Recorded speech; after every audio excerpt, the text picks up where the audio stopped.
मेरे पिताजी किसान हैं और खेत के अंदर काम करते हैं और उन्होंने किसी के अंश से किसी की याद ने ज़मीन ले लेकर और मुझे इस मुकाम तक पहुंचाया। कि कुछ हाँ, मेरे कैंसर हो गई थी और कैंसर का इलाज मेरे लगभग 2 या 3 साल तक चला था और उसके बाद अपनी जर्नी को हमेशा स्टार्ट रखने के लिए हमारे लिए ना तो कोई संडे होता था ना कोई छुट्टियां होती थी। बस डेली वही काम वही लक्ष्य है। सुबह उठते ही अपने टारगेट को पूरा करने के मुझे वहाँ पर बहुत सारे मरीजों को मैंने देखा तो मुझे भी ऐसा फील हुआ कि यार ज़िंदगी में डॉक्टर अगर बनेंगे तो किसी की सेवा कर। देखो, आज का युग है जो पैसे का युग मानते हैं सभी लोग, लेकिन ऐसा कुछ नहीं है। जो मेहनत करता है तो सरकारी चीज़ में जो फैसिलिटी हमें मिलती है वो कहीं नहीं मिलती है।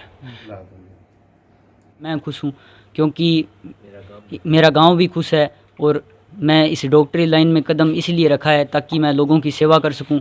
नमस्कार, जनता की बात में आपका स्वागत है। मैंने अभी आपको जो तस्वीर दिखाई है इलाहाबाद के गांव नीमला की है। नीमला गांव के अंदर दो छात्र हैं जो यानी नीट की परीक्षा के अंदर है जो स्थान है जो प्राप्त किया और इलाहाबाद और अपने गांव का जो नाम रोशन है जो इन विद्यार्थियों ने किया है। उन्हीं में से एक मेरे साथ में विद्यार्थी हैं अमन सिहाग। काफ़ी गरीब घर से विद्यार्थी है और आज उसके सिलेक्शन होने पर है जो नीट के अंदर है जो आज उस गाँव के मुखिया सुरेंद्र जी सिहाग सरपंच पहुँचे और गाँव के लोग है जो इनको बधाई देने के लिए इनके घर पे जो पहुंच रहे हैं। आपको बता देते हैं कि नीट की परीक्षा इस अमन सिहाग ने दी थी और 634 नंबर लेकर है जो पूरे हरियाणा के अंदर टॉप स्थानों में इसका रैंक आया है। इससे बातचीत करते हैं कि आखिर इसकी मेहनत किस तरह रही और किस तरह इसने पढ़ाई करी। वो आपको बहुत बहुत धन्यवाद आपका। मेरी जर्नी है वो आज से लगभग 4-5 साल पहले स्टार्ट हो गई थी। मेरे पिताजी ने पहले मेरे कुछ घर के अंदर ही मेरे ही दिक्कत हो गई थी और उस दिक्कत का सामना करने के बाद मेरे पिताजी ने ये निर्णय लिया कि बेटा तेरे को मेडिकल लेनी है।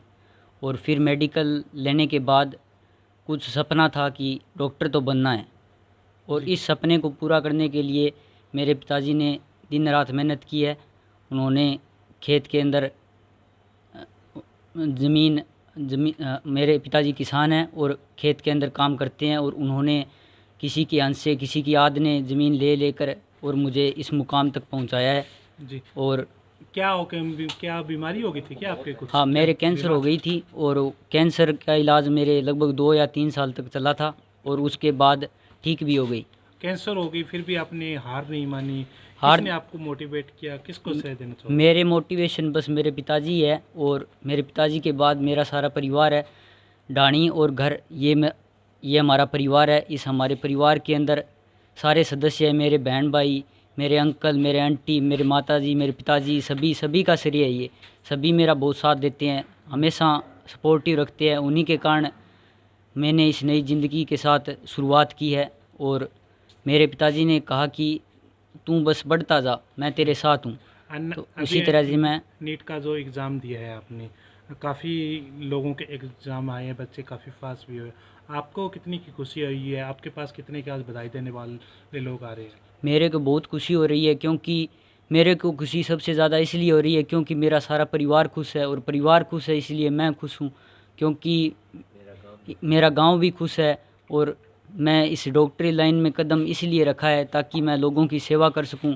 बस यही मेरा लक्ष्य था कि मुझे। अमन, बताओ कि आपकी स्टडी किस प्रकार रहती थी, किस तरह आप तैयारी करते थे? मेरी स्टडी यही शेड्यूल रहता था कि सीकर के अंदर सीएलसी कोचिंग के अंदर कैरियर लाइन कोचिंग, वहाँ पर बॉस हमें गाइड करते थे और कहते थे कि बेटा आपको इतने घंटे पढ़ना है। हम लगभग दिन में 12-13 घंटे इस तरह से पढ़ते थे और अपनी जर्नी को हमेशा स्टार्ट रखने के लिए हमारे लिए ना तो कोई संडे होता था ना कोई छुट्टियां होती थी। बस डेली वही काम वही लक्ष्य है। सुबह उठते ही अपने टारगेट को पूरा करने के लिए लग जाते थे। बस दिन रात दिमाग में यही चलता था कि बस डॉक्टर तो बनना है। +2 आपने कहाँ से करी थी सर? +2 मैंने government senior secondary school Dhaulpaliya से की है और वहाँ पर सर ने भी हमें बहुत अच्छे तरीके से पढ़ाया और गाइड भी किया कि आपको आगे जाके ये परीक्षा देनी है तो आपको ऐसे तैयारी करनी है। गवर्नमेंट स्कूल के अंदर पढ़ रहे हैं जो बच्चे, उनको क्या मैसेज देना चाहोगे? आपने आज नीट का एक जो एग्ज़ाम क्लियर किया। गवर्नमेंट स्कूल में जो भी बच्चे पढ़ रहे हैं उनको यही कहना चाहूँगा कि बस आप सर जैसा कराते हैं वैसा करते जाएं और अपने माता पिता जो आपको कह रहे हैं, जो डायरेक्शन दे रहे हैं, जिस दिशा में आपको ले जाना चाह रहे हैं, उस दिशा में ही चले। जी, आपको लगता है जिस तरह अभी आपने इस तरह का मुकाम जो हासिल किया है, वो कौन सी आगे जाके परफॉर्मेंस पे रहेगा, किस तरह की आप सेवा करनी चाहोगे?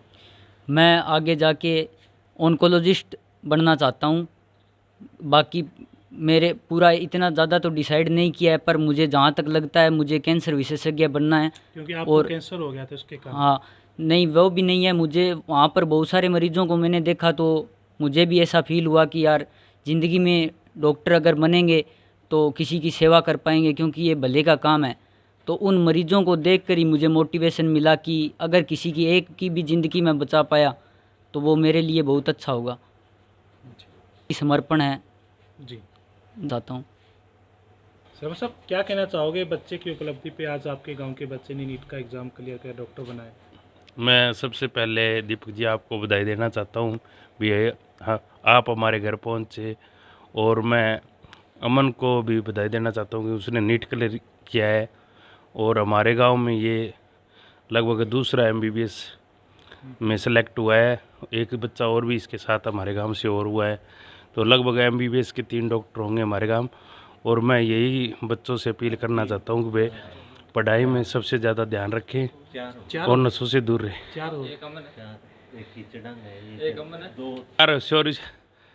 सॉरी, एक हमारे एक और है, शाग परिवार सिंह है, वो रमन, उसने पिछले साल सेलेक्ट हुआ था वो।